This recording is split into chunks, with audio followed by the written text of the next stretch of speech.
Hey guys, good morning. Welcome back to our channel, the Eaton Squad. My name is Addie. So for today's video is the 5 important departure document if you guys are headed to the United States as a US citizen, US resident, or a US tourist. Details coming right up.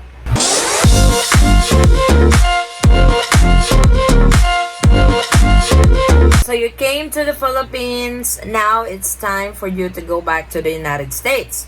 What is the protocol to all outbound travelers from the Philippines going back to the US as a US citizen, US resident, and US tourist? So you never thought of that they would require certain documents for you to be able to enter the United States even if you are an American citizen. So in this video, we are going to talk about the 5 important departure documents that you need to prepare if you are flying back to the US. This has actually been a frequent question in most of our videos because some would say, hey, you're always doing travel updates to the Philippines.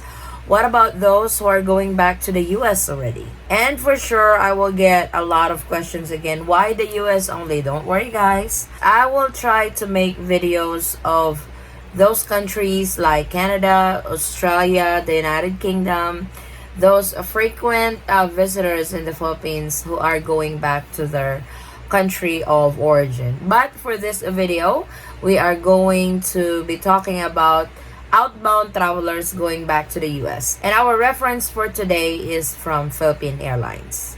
So the US also has its own set of travel protocols if you are entering back to the United States. Like I said, if you are a resident there, or you are a citizen there, or if you are just vacationing as a tourist in the United States.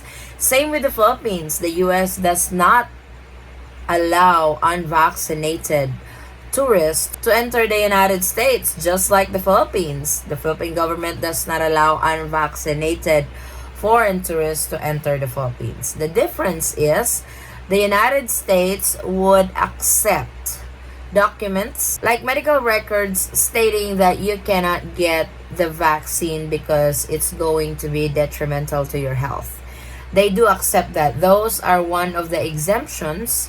If you are flying to the US as a tourist, you can still enter even if you are unvaccinated. Also, the ages varies.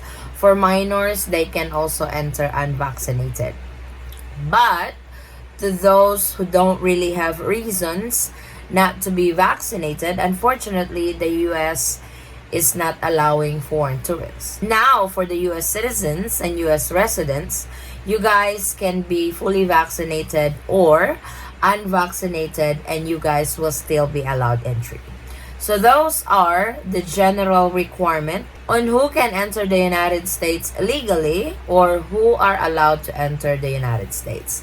Now, let's move on to our topic for tonight, the 5 important documents, 5 important departure documents that you guys need to prepare when you guys are headed back in the United States. Number 1 is the negative RT-PCR test result or antigen test result. Yes, they require that as well. Whether you are fully vaccinated or unvaccinated US citizen, US resident, or foreign tourist, you must have a negative COVID-19 test. In the US, it doesn't matter if it's negative RT-PCR test or antigen test. They accept any COVID-19 test for as long as this is negative. So the US is not that picky when it comes to COVID-19 testing to be allowed entry into the United States. I wanted to take a few notes because I know some would say within 24 hours antigen or RT-PCR test. There's actually a note.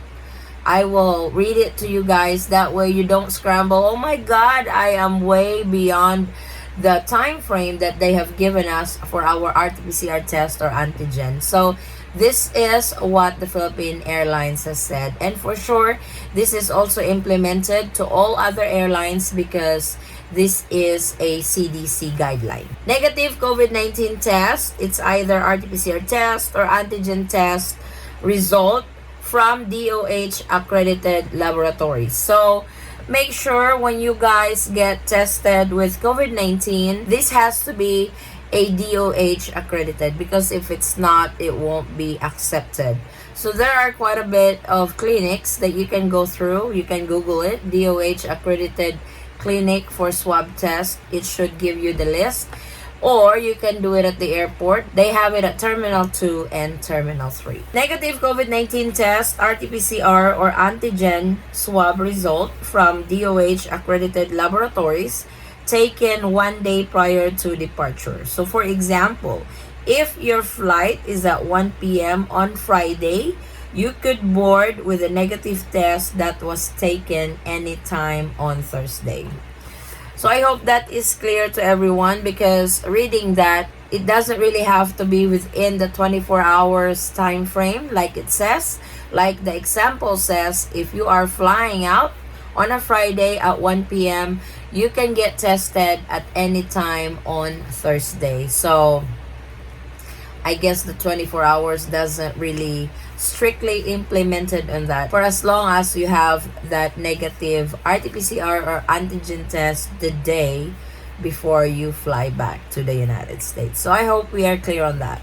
Aside from the negative RT-PCR test result or antigen test result, in cases that you tested positive with COVID-19 while you were in the Philippines, you get treated, you have recovered, you are fit to travel again, you're not infectious anymore, you can present your recovery document. So in reference to that, like I said, if you tested positive while you are in the Philippines, you can present as well your documentation of recovery. So this is all belong to the required negative COVID-19 test as a requirement to be allowed entry into the United States. Number 2 is, of course, your valid passport. You have to have a valid passport to be allowed entry into the United States. So either you are still flying as a Philippine passport holder because you are a green card holder or a resident, or if you are a U.S. citizen already, or you are flying as a foreign tourist. The third document is the attestation to the U.S. Centers for Disease Control and Prevention form. You can actually download this online. You can go to the Philippine Airlines website and download it from there. Or this is also given at the airport if you guys are not flying with Philippine Airlines. So don't worry, don't freak out because, oh my God, I'm not flying with Philippine Airlines. What am I going to do? This is actually given to you at the airport. So make sure to fill this out before you go through the process of your departure from the Philippines. The number 4 document is the Philippine Bureau of Immigration Declaration Form. This is also given to you at the airport before you proceed to the immigration process leaving the Philippines. So don't worry again on that because these forms are provided at the airport. You can fill it out over there. I really suggest if you guys are flying internationally, if you can be at the airport 4 to 5 hours before your flight, do so. That way you have enough time for filling out of paperwork and stuff. Because it's not just you are showing up there and boom, you are going.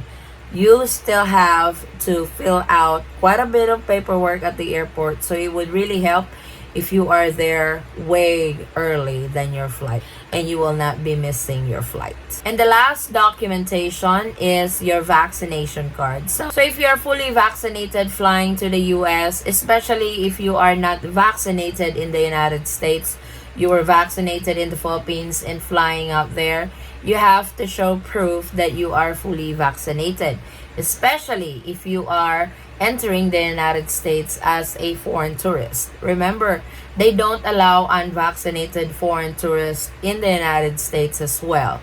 So you really need to show proof that you are fully vaccinated. And also, to those who are entering the United States as a foreign tourist, you are also required to have health and travel insurance. They did not specify what's the minimum coverage of it, but you have to have the medical or the health and travel insurance. This is only if you are flying out to the United States as a foreign tourist. U.S. citizens and U.S. residents or green card holders are not required from this. So those are the 5 important departure documents. If you guys are headed back to the United States as a U.S. citizen, U.S. resident, or green card holder, or coming in as a foreign tourist. So these are the documents you need to prepare. Make sure that you have each and every document that we have mentioned, and also call the airline few days before you fly, because protocols changes quite a bit, and it's really important if you guys are updated on the latest or current travel protocols wherever you guys are headed. So this is our quick travel update for today, guys. Thank you so much for watching. If you have any questions, concerns, or inquiries with regards to this video or in any of our travel related videos, please comment it down below and I will try to get back to you guys as soon as I can. Or you can direct message me in our Facebook page, same handle, the Eaton Squad. Again, guys, thank you so much for the continued support and trust to our channel and to our family. And also, I would like to take this opportunity to thank everybody who have subscribed to my husband's channel, Polar Bear in the Philippines. I really appreciate you guys.